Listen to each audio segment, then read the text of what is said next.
Baiklah, kembali lagi bersama kami di Regia Finansial. Kali ini kita akan membahas tentang saham JTPE atau Jasu Indo 3 Perkasa. Nah, ini seperti biasa, ini laporan keuangan yang kuartal pertama 2024 sudah keluar ya. Di sini ada disebutkan untuk yang direktur utamanya yaitu Woi Alan Wibisono. Wah, ini ada pakai koma ini ya. Ini kayaknya sosial marga sih, bukan dua orang sih. Kemudian ada direkturnya yaitu Lukito Budiman. Utama kantor mereka ada di Jalan Raya Metro di Sidoarjo ya. Biasa kan di Jakarta, kalau ini di Sidoarjo, lalu dikatakan disajikan dengan rupiah. Untuk seperti biasa, kalau misalnya dia gak ada sebutkan satuan penuh atau gimana, nah itu berarti satuan penuh ya. Biasanya kalau dia bilang rupiah saja. Untuk kas sang serta kasnya akan sedikit berkurang dari 398 miliaran menjadi 200 miliaran. Kemudian kita lihat piutang usahanya. Piutang usaha oke, pihak ketiga meningkat, pihak relasi menurun sedikit, oke lah ya. Persediaan dari 424 miliaran sekarang menjadi 456 miliaran. Ini masih cukup bagus karena apa? Karena dia meningkat persediaannya. Untuk total aset lancarnya kita lihat, wah ini agak sedikit mulai penurunan. Untuk total asetnya dari 1,7 triliunan sekarang menjadi 1,8 triliunan. Dia memang ada sedikit penurunan, tapi nanti kita lihat karena hutang ataukah karena ekuitasnya. Seharusnya ini karena apa sih? Karena liabilitasnya ya kalau kita lihat. Ini ada liabilitas dan ekuitas. Liabilitas jangka pendek kita lihat dari 654 miliaran sekarang menjadi 625 miliaran. Tadi kan memang berkurang ya. Untuk hutang usaha pihak ketiganya pun kan berkurang juga. Total liabilitasnya dari 700 miliaran sekarang menjadi 670 miliaran. Nah, ini berarti mulai penurunan. Biasa kalau hutang mulai penurunan berarti nanti ekuitasnya itu pun meningkat ya. Kalau kita lihat di sini, ini hutangnya ini ada beban yang masih harus dibayar, uang muka penjualan. Nah, ini uang muka penjualan tak uang muka apa ini ya? Ini ekuitas kalau kita lihat di sini ini dari 1 triliunan menjadi 1,1 triliunan. Berarti masih ada peningkatan, ini cukup bagus di mana ekuitasnya meningkat dan liabilitasnya itu menurun. Tapi setahu kami ini perusahaan dia mencetak kayak percetakan gitu ya, tapi dia seperti kartu dan lain-lain, dokumen yang bagus gitu tolong bisnis. Nah, kayak gitu ya. Ini penjualan kalau kita di sini dia agak sedikit menurun, di mana dari 491 miliaran sekarang menjadi 300-an miliaran. Tetapi jika dilihat dari beban pokok penjualannya ini menurun cukup banyak nih, sehingga laba kotornya itu bahkan lebih banyak daripada tahun lalu. Wah, ini agak ngakak ini ya. Laba usaha kita lihat 55 miliaran, kemarin tahun lalu 54 miliaran. Kalau kita lihat di sini, ini saja perbandingan dengan yang kuartal pertama sih, karena ini kan kuartal pertama kalau dibandingkan dengan akhir tahun itu kayak agak beda jauh ya. Biasa dalam kuartal pertama 2023 perbandingannya. Laba periode berjalan ini dari 44 miliaran menjadi 49 miliaran. Sekilas kalau kita lihat itu tampaknya pendapatannya naik, tampaknya masih labanya naik ya. Nah, walaupun kalau kita lihat memang persediaan tadi meningkat juga, ini laba memang meningkat, tetapi yang perlu kita pahami yaitu beban pokok penjualannya itu tadi berkurang cukup drastis. Inilah yang perlu kita ketahui sebenarnya, mereka kurangi biaya apa yang menyebabkan beban pokok penjualannya itu menurun cukup drastis. Kalau kita lihat di sini ada kasih pelanggan, pembelian kepada pemasok ini pun meningkat lah ya, dari 383 miliaran menjadi 388 miliaran. Jadi kalau kita bilang itu inilah yang agak susah ya. Misalnya ketika kita melihat laporan keuangan, nah ini kita lihat dulu, ini ada komisaris utama, ada Yongki Wijaya, kemudian komisaris independen ada berubah dari IGD Audit Tita Perdana Putra menjadi Mandi Sudarma, kemudian ini ada beberapa juga yang berubah tapi itu di komite audit dan lain-lain. Untuk gajinya kita lihat, wah ini agak sedikit lucu ya, dimana tahun lalu itu gajinya itu dari UTD komisaris sekitar 2 miliaran sekarang menjadi 500-an jutaan, Dewan Direksi juga dari 10 miliaran menjadi 2,5 miliaran. Mereka menurun cukup drastis. Padahal kalau kita lihat dari untuk yang jumlah direktur dan komisarisnya itu dia gak berubah loh, banyak jumlah orangnya gak berubah, tapi ini nilainya berubah cukup banyak. gaji mereka berubah, gaji dan tunjangan mereka berubah cukup banyak. Ini ada beberapa alasan menurut kami ya. Antara karena mereka sudah gak dari gaji atau gimana, tapi dari saham. Tapi seharusnya itu ada apa juga sih? Atau memang mereka dilakukan pengurangan agak cukup besar-besaran ya untuk perusahaan atau gimana. Nah, inilah yang perlu dicari tahu ya. Tapi itu seharusnya untuk internal mereka sendiri, seharusnya mereka yang tahu-tahu sendiri ya. Dan ini memang nilainya menunjuk drastis sih. Padahal komisarisnya 3 ya. Tapi itu entah karena ada komisaris yang berubah atau gimana, mereka ada ide ya. Tapi walaupun begitu, jika kita lihat dari direkturnya itu seharusnya direkturnya jualannya pun sama juga, tapi jualannya pun bukan cukup drastis. Berarti kan bukan karena itu kayaknya. Ini ada kasnya kalau kita ada di sini.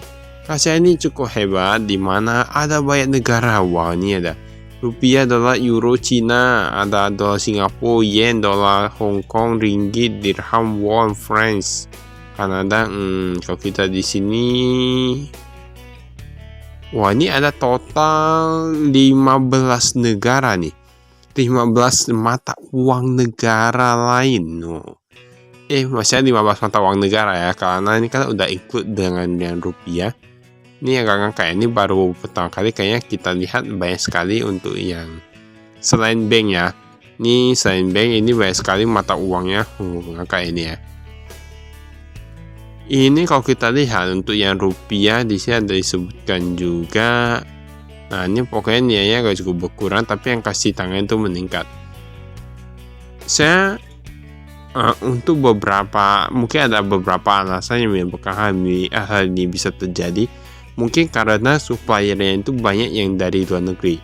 Nah, kita hanya bisa berpikir begitu, ataupun mereka simpan karena mereka banyak ada lihat juga lah untuk kenaikan mata uang gitu-gitu. Nah, karena kan bisa dia kenaikan ataupun kerugian mata uangnya. Ini totalnya. Wah, ini totalnya kita lihat di sini. Ini kas dan setaka suku bunga deposito ini tinggi-tinggi nih. Bank DKI ini bunganya bisa sampai 6,25%. Wah, ini bahkan yang syariah bisa sampai 7%. Nah, kayaknya cukup tinggi nih.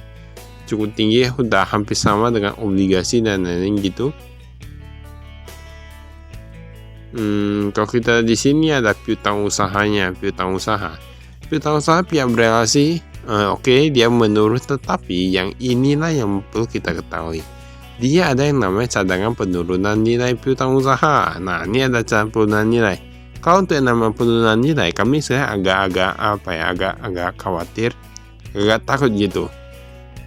Karena penurunan nilai ini kita gak bisa bilang ya ini ya.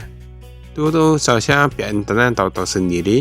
Kalau kita lihat ini piutangnya ini kayaknya agak sedikit macet, tapi sudah agak mulai mendingan, di mana lebih dari 6 bulan dari 26 miliaran jadi 23 miliaran. Tetapi angkanya ini masih agak sedikit macet, di mana lebih dari 6 bulan itu kan udah lama. Dia sampai kurang dari 6 bulan 900-an juta. Tapi kalau menurut kami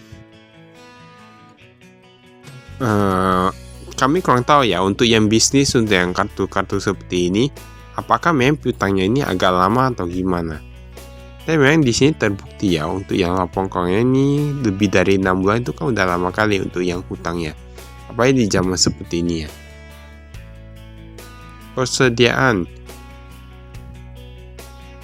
427 miliaran menjadi 459 miliaran. Wah, itu persediaannya meningkat nih. Tapi yang barang jadi kalau kita lihat ini berkurang dari 112 miliaran menjadi 80 miliaran. Ini persediaan meningkat. Yang tadi kita bilang persediaan meningkat, laba meningkat, tapi yang bahan pokok belum nampak ini. Nanti kita lihat bahan pokoknya itu gimana. Ini ada aset tetapnya di sini.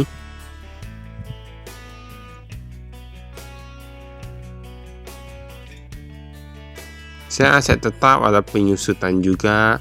Kemudian untuk beberapa hal seperti utang, piutang, ada penilaian, ada masih penyusutan nilai juga. Nah, inilah yang perlu kita lihat ya.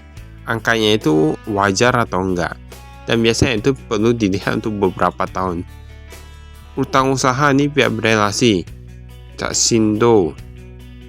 Nah, ini pemasok luar negeri banyak ini ya, 358 miliar menjadi 373 miliar. Pantas saja untuk mata uangnya itu banyak, 15 mata uang negara. Nah, mungkin karenanya apa karena supaya yang banyak dari luar negeri. Tadi pun utangnya ini agak cukup macet ya.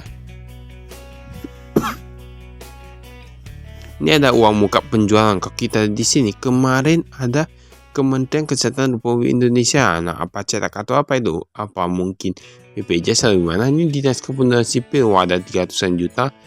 Korps Lalu Lintas Polri ini gak ada ini ya. Kementerian Kesehatan ini swasta yang banyak. Tapi lainnya pun udah berkurang sih.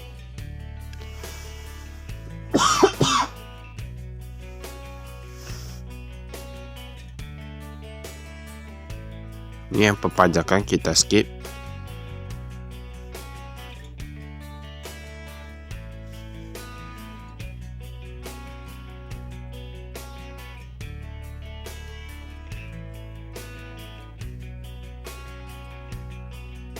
Nah, ini ada modal sahamnya bisa lihat di sini ya. Ada PT Jasu Indo Multi Investama 45,67%, Topang Graffiti Limited 20%, Tuan Yongki Wijaya 4%, ada Nyonya Oi dan lain-lain.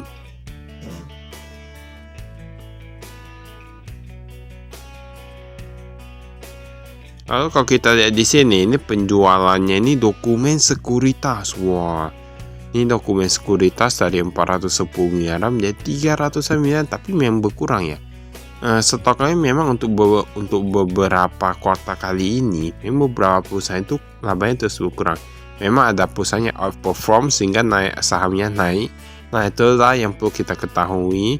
Ini bukan pokok penjualan. Nah, ini bisa dilihat ya. Dimana kalau kita lihat bahan baku, penolong dan lain-lain berkurang dari 300 miliar menjadi 180 miliaran. Nah, ini kan artinya dia kan berkurang. Jadi kita nggak bisa bilang ya, ibaratnya labanya itu sebenarnya naik atau enggak atau gimana. Nah, ini kita perlu lihat juga nih bahan bakunya. Kenapa bahan pokoknya bisa menunjuk drastis? Ternyata bahan bakunya itu berkurang. Tapi memang kalau kita lihat itu persediaannya meningkat. Tapi persediaan itu kan kayak dia bandingkan dengan yang apa ya? Tahun lalu atau yang kuartal pertama. Ini nggak ada disebutkannya, mereka cuma taruh 2023. Inilah yang agak yang agak susah nih ya. Tapi pokoknya kita bisa lihat di sini, ini ada bahan baku, penolong dan lainnya ini berkurang cukup banyak. Itu yang menyebabkan beban pokoknya berkurang. Kalau beban pokoknya berkurang, otomatis mereka labanya bisa meningkat. Nah, tapi itu kan untuk yang jangka pendek. Kalau untuk jangka panjang kan kita perlu lihat lagi bahan bakunya itu persediaan, berarti nanti ke depannya mau perlu beli lagi ya kan. Kan tuh biayanya ibaratnya sekarang dikurangi, tapi nanti ke depannya tetap harus ditambah ya, kayak gitu lah ya. Ini beban umum dan administrasi. Itu mengapa terkadang kami berpikir perusahaan itu kalau ingin kita lihat laba itu perlu dilihat untuk beberapa tahun sebelumnya juga ya, untuk labanya juga. Jadi kita bisa menghitung pasti, lalu perlu dilihat juga dan lain-lain. Maka itu saya dari kami, sekian, terima kasih, saya investasi.